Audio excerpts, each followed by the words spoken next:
In the stellar world of Italian football, Milan's San Siro looms larger than most, home throughout the years to some of the world's finest players. Yet one man has come to symbolise one half of the city more than any other. You're talking about a symbol, you're talking about a player who represents an era, and you're talking about someone who should be imitated. Few players can boast of a career spanning 3 decades at the very highest level. Fewer still are loyal to just one club. His association with the club is a fairy tale, really. One of the finest defenders football has ever produced, this true legend of the game has become the very embodiment of this truly legendary club. He's a real Rossonero. His soul belongs to Milan. The club, of course, is AC Milan, and the player is Paulo Maldini.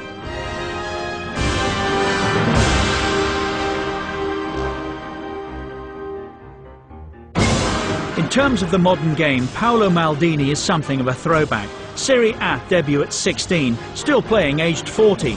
More than 1,000 career appearances, capped 126 times by his country. Ability, agility, strength and spirit.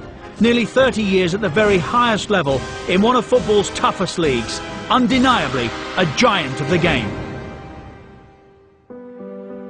Born in Milan in 1968, Paulo Maldini was perhaps always destined for greatness. His father, Cesare, was already a Milan legend, having lifted the European Cup for the Rossoneri in 1963. Initially, however, the young Paulo's attention was drawn towards Turin. I used to really like Juventus back then. I watched the Italian team in the 1978 World Cup in Argentina, and that side was mainly made up of Juventus players. He used to have a poster of Bettega. I remember in his bedroom there was a big poster of Bettega. I was the one who gave it to him.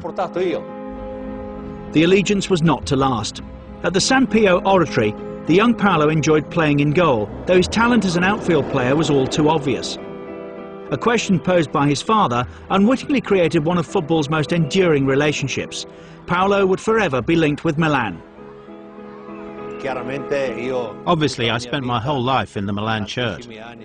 And even today, I'm a big Rossonero. But I asked him if he wanted to go for a trial with Milan, the Rossoneri, or with Inter, the Nerazzurri. Paulo immediately said, "No, no, Milan. I want to try out for Milan." I bought my boots in the morning and then went to Milan for my trial. They asked me what my position was and I told them that I didn't have one. So they played me in the one position that they hadn't filled, which was on the right wing. And they signed me up pretty much immediately, on that first day. The name Maldini once again belonged at Milan, as Paulo followed in his father's footsteps. Yes, at first you could have thought that it was inevitable that he'd train with us in the first team, simply because of his surname. And we didn't know what to expect, as that's an important surname in Milan's history. He didn't talk about it, but you could see it a bit at the beginning. But then it soon became obvious that there was no arguing about his ability as a player. To be honest, you can't get into a first team like Milan's on name alone. Paulo's next step was to conquer the San Siro. I'd been to the San Siro a few times as a kid, so it had that mythical aura about it for me. The first time I walked out, I was actually on the bench. I remember it was a Milan v Fiorentina game in the snow. If I'm honest, I hoped that it wouldn't come on because I was a little afraid. That trepidation remained with the teenager until he finally made his debut, aged just 16, in 1985.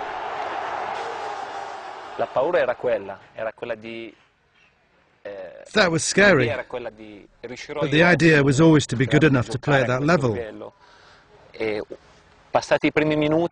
I remember after the first few minutes I got the ball and I passed it back to the keeper, and it was only then that it dawned on me that I was finally playing in Serie A. And playing in good company too, alongside the legendary Franco Baresi. He was very young, so I tried to give him some advice, but he needed very little. He was already a great player. It was immediately obvious that here was a top-class player. Even at 17, he had a strong character and was eager to learn.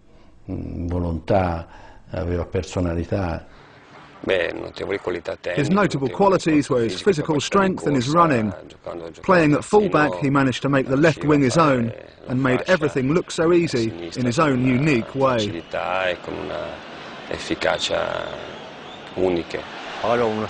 He has an extraordinary physique. When he'd have 50, 60 or 100-metre races, he'd always be first.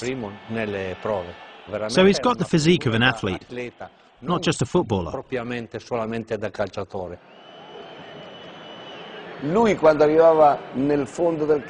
When he got up the field, he didn't just kick the ball anywhere, he'd cross it perfectly to a teammate. So he had this great talent, great balance and great technique. As a result, he was a complete player. In 1986, with Milan on the verge of bankruptcy, Silvio Berlusconi arrived as president with the sole intention of transforming the Rossoneri into the greatest team in the world.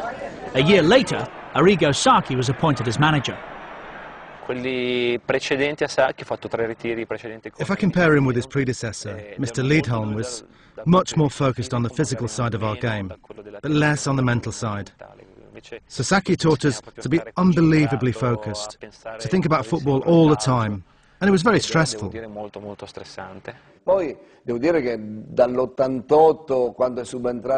From '88, when Sacchi arrived, they had a much more competitive team.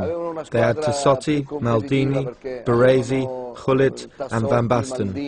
They had great players, allied to a great coach, and in those years they started to win, not just in the derbies, but also cups and championships.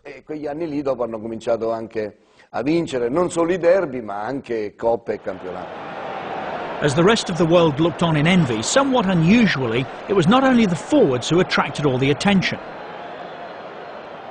The spine of that team was very important.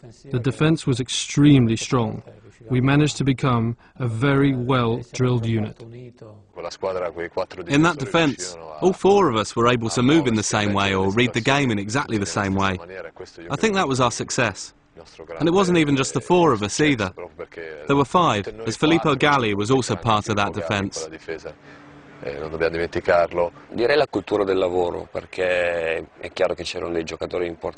was the culture of hard work. Obviously we had good technical players like Gullit and Van Basten, but we had a strong Italian spine led by Baresi, Maldini, Costa Curta, Tassotti, Donadoni and Ancelotti. Very important players who were also top class. With such a group of players, success was inevitable. Paulo's first taste of silverware was the 1988 Scudetto, cementing his place in Milan's history, and all before his 20th birthday.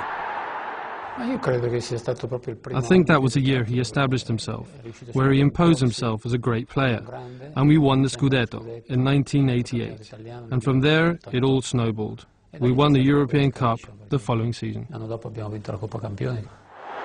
20 years had passed since Milan's last European Cup final. Now Star Bucharest stood between them and glory. It was great. It was my first final in it. Had something that these days is probably impossible. A stadium filled with red and black, up against maybe 300 or 400 Star fans. It was an incredible sight, not to mention the level of support we received. As soon as we saw that stadium, we knew that we couldn't lose the game.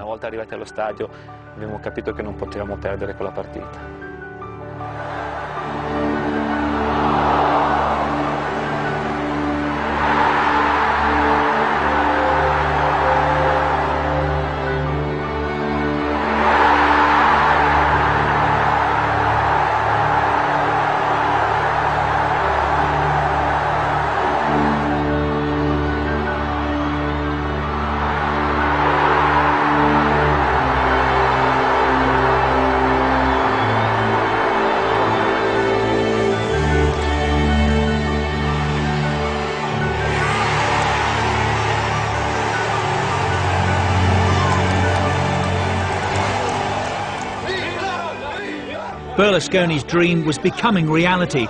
Milan were now Europe's dominant force. If further proof were needed, the following year Maldini and company had the chance to defend their crown against Benfica in Vienna.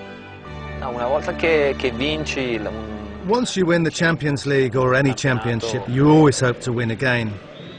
But you know it gets harder and harder to win them. The fact of having won one, though, completes you as a footballer. I think in those years Paulo became a true Milan player, a really important player who would then make his mark with the national team. Still only 21 and a double European champion, Paulo was indeed an established international. His father Cesare had set the ball rolling, selecting him for Italy's under-21 squad in 1986. But once again his ability pushed him rapidly up through the ranks.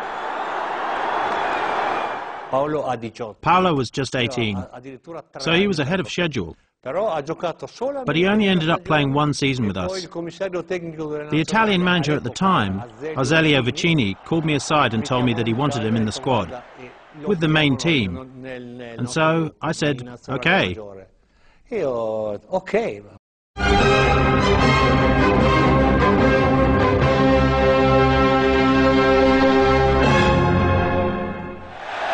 Paulo's first full international tournament was Euro '88, where Italy reached the semi-finals, only to lose to the USSR. In 1990, this time as the host nation of the World Cup finals, Italy again reached the semi-finals. The opposition was Argentina. The venue was Napoli's San Paolo Stadium, home of Diego Maradona. It was Paulo's first experience of a penalty shootout, but it wouldn't be his last. I think in that World Cup we deserved to get to the final. We played so well.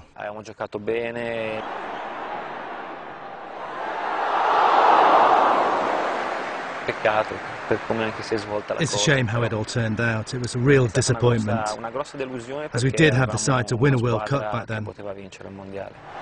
Milan, though, remained all-conquering. With Fabio Capello now in charge, they won 4 Scudettos in 5 years, including a spell of 58 games unbeaten. Paulo was one of the invincibles. The strength of that team was the players. I'm 100% sure about that. We had an unbelievable squad. We had players who were very technical, physical, and had strong personalities. So we had everything we needed to become a great team. Such strength led to Maldini's 4th European Cup final in 1994, though this time both Costa Curta and Baresi were absent. We had a problem. We had our 2 centre-backs suspended for that game, and that could have been a great disadvantage against a really good attacking side like Barcelona, who had Romario up front. I remember it being a very tough game, but Barcelona didn't help themselves with their attitude.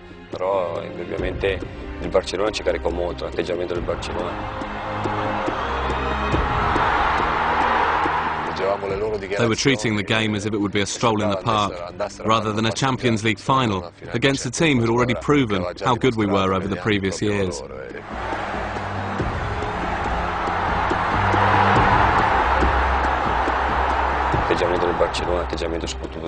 Barcelona and their manager Johan Cruyff seemed to think the game was already won.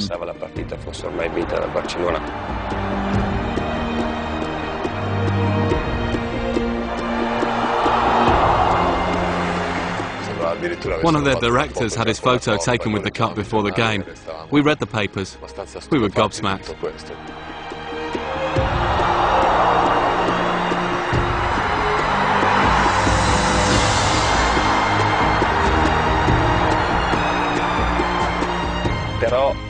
However, the fact that we were playing as underdogs for the first time helped push us a little more.